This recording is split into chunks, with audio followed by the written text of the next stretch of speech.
ప్రతిష్టని కాపాడుకోవడానికి పిల్లి మొక్కలేస్తాం.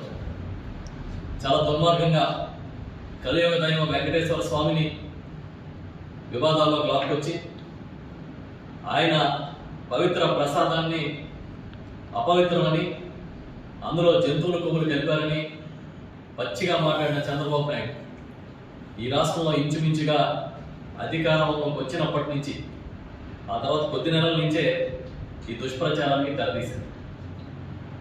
CBI supreme court ఆదేశాల మేరకు సిబిఐ ఒక కమిటీ వేసి దాంట్లో రాష్ట్ర ప్రభుత్వ అధికారులను కూడా నియమించి ఆ కమిటీ ఇచ్చిన నివేదిక తాను అనుకున్నట్టుగా రాలేదని చంద్రబాబు నాయుడు గారు విపరీతంగా బాధపడిపోతున్నారు. విపరీతంగా బాధపడి వాళ్ళు ఏ స్థాయికి వచ్చారంటే ఎలా అయినా సరే తిరుపతి లడ్డూలో జంతువుల కొవ్వు కలిసినట్టుగా నిరూపించాలని తాపత్రయపడే స్థాయికి వచ్చారండి. ఎందుకు ఇంత దిగజారిపోతున్నారో అడుగుతున్నాం మేము. ఇది అన్యాయం కాదా? ఇది మీరు వెంకటేశ్వర స్వామిని, ఆయన పవిత్రతని దెబ్బతీయడం కాదా? జగన్మోహన్ రెడ్డి గారిని దెబ్బతీయాలనే కుట్రతో అది సాక్షాత్తు కలియుగ దైవాన్ని మీరు కించపరుస్తున్నట్టు కాదా అని ప్రశ్నిస్తున్నాం.